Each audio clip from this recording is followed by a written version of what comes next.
Fala galera, hoje a gente vai falar de Gênesis 27, eu sou André Maldonado e esse é o canal do JC na Veia.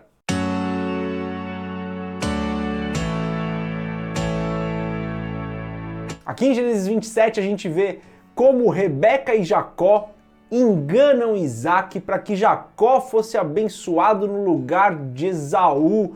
É tipo novela mexicana esse Gênesis 27 aqui, galera, um monte de reviravoltas acontecem e é bem interessante.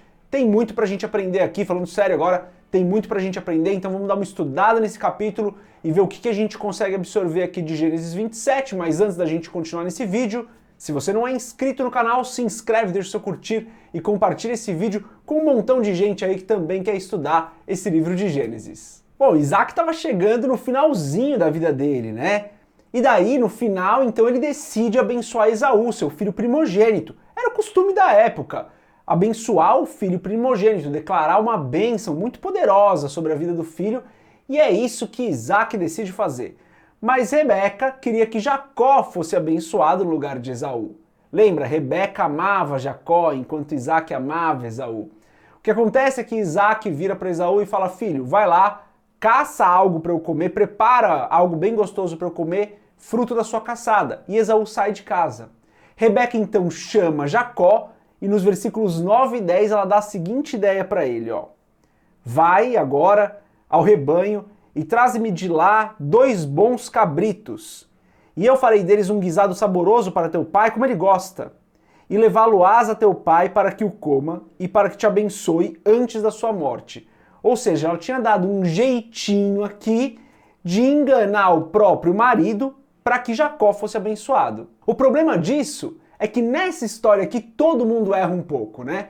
Esaú erra quando vende o seu direito de primogenitura, Isaac erra ignorando o que Deus havia falado sobre Jacó, porque Deus já havia dito algo sobre Jacó em relação a Esaú. Isaac também ignora aqui que Esaú havia se casado com 2 mulheres do povo heteu. Rebeca erra claramente, né? Ela engana o marido, ela usa o filho para enganar o marido. Jacó também erra porque entra no esquema da mãe e mente descaradamente para o seu pai. Acontece que todos eles acabam pagando de uma forma ou de outra por esses erros que cometeram. E é isso que acontece, galera, quando a gente tira o controle das nossas vidas, tira aquilo que é de Deus e traz para nós.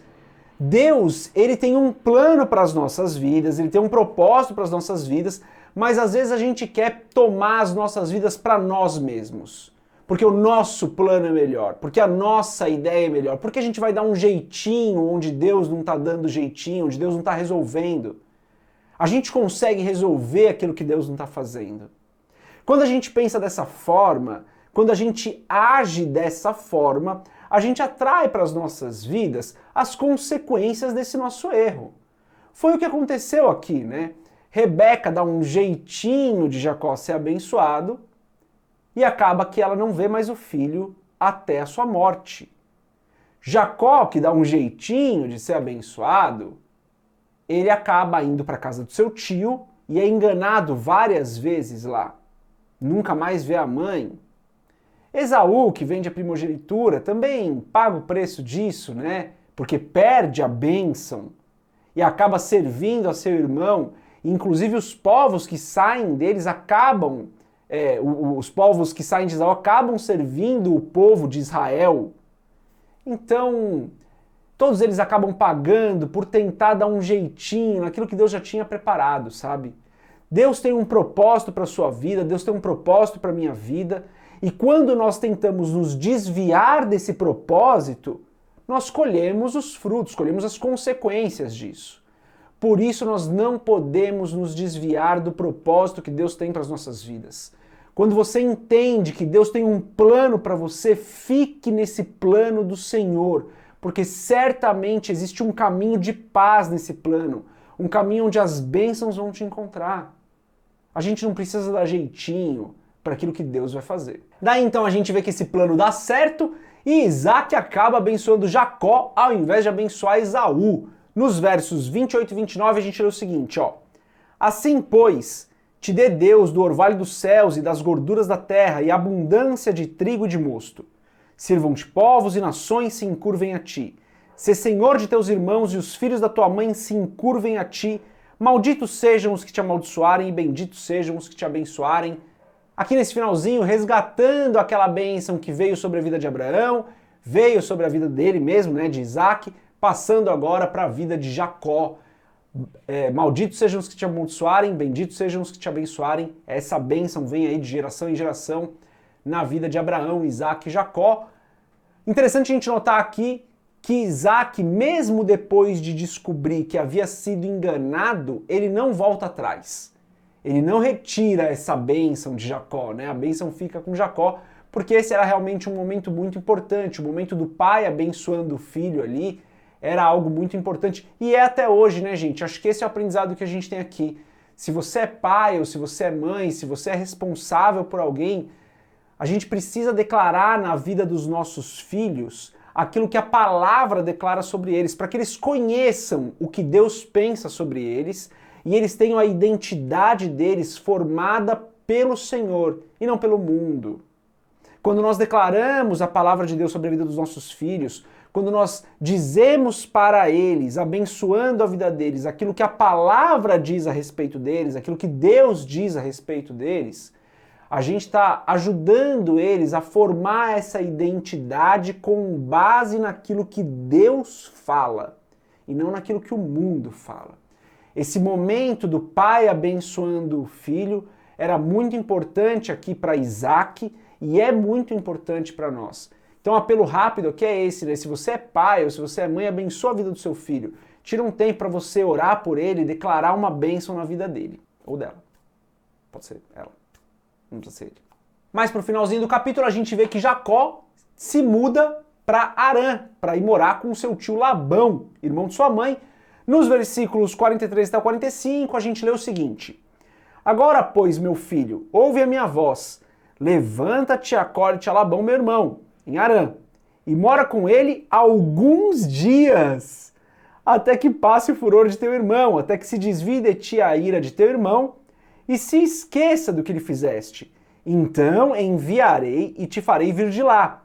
Por que seria eu desfilhada também de vós ambos no mesmo dia? Olha aqui, né, Rebeca acreditando que Jacó passaria só uns dias com Labão. E Jacó passa muito tempo lá com Labão, tanto que ela acaba não vendo mais o seu filho. A gente vê aqui também, né, que esses dois povos, né, os povos que saem, que nascem de Jacó e os povos que nascem de Esaú, eles continuam em algum tipo de atrito, né? O povo que nasce de Jacó, o povo de Israel, as 12 tribos de Israel, reinam sobre os povos de Edom, os edomitas que saem de Esaú, né? Então, esses povos que nasceram de Esaú são os edomitas. Eles acabam habitando numa região bem menos fértil ali, enquanto que o povo de Israel vai habitar na Terra Prometida. Eles vivem em um constante ali de pequenas desavenças. A primeira vez que a gente vê o encontro dos dois povos, pelo menos na palavra, é quando o povo de Israel tenta passar pelo território de Edom e o rei de Edom não permite que eles façam isso. Então ali já algum problema entre os israelitas e os edomitas. A gente vai ver isso um pouco mais para frente na palavra. Ou seja, olha como tudo isso que acontece, toda essa confusão acaba gerando essa diferença nos povos, né? Conta muito também que Esaú se casou com mulheres do povo Eteu, e esse povo edomita, segundo alguns historiadores, eram politeístas. Nem podia ser diferente, né? Porque Esaú acaba se casando ali com mulheres de um povo politeísta e isso acaba entrando como cultura para o povo de Edom. Galera, é isso! Um capítulo aí cheio de reviravoltas, né? De tramas e coisas que acontecem, mas um capítulo onde a gente aprende que Deus tem um plano para as nossas vidas e o melhor que nós podemos fazer é permanecermos firmes nesse plano, cumprirmos o propósito que Deus tem para nós. Tenho terminado esses vídeos aqui com uma breve oração, então se você puder, se você quiser, feche seus olhos, curve sua cabeça e ore comigo. Pai, em nome de Jesus, eu te agradeço, Senhor, por mais um dia.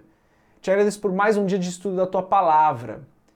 Te agradeço por cada pessoa que está aqui conosco fazendo esse estudo, que está dedicando um tempo do seu dia para meditar na Sua Palavra. Peço que o Senhor nos abençoe, que o Senhor continue nos ensinando poderosamente a Tua palavra, que nós possamos continuar aprendendo não só a letra, mas também o espírito da palavra, de maneira que isso se torne vida em nós, que transforme as nossas vidas.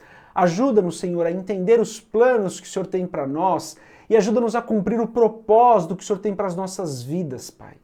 Coloque nos nossos corações esse desejo de cumprir o propósito que eu peço em nome de Jesus para cada pessoa que está aqui assistindo esse vídeo, Senhor. Abençoa-nos, perdoa os nossos pecados, é o que eu peço em nome de Jesus. E se você concorda com essa oração, você diz amém. Galera, se você ficou até aqui, obrigado. Vocês viram que eu troquei aqui o cenário, no último vídeo já foi o cenário novo. Vai ter um monte de novidade aqui no canal, fica ligado. Se você não está na nossa comunidade do Telegram ainda, entra na comunidade do Telegram, o link está aqui na descrição do vídeo. Aliás, aqui na descrição do vídeo tem um monte de link interessante, né? Tem lá do blog, tem o texto que a gente usou, os versículos, tem um monte de coisa legal aqui. Tem também a nossa comunidade no Telegram, que está cada dia mais próxima ali. Pessoal, é isso. Deus abençoe a sua vida. Paz.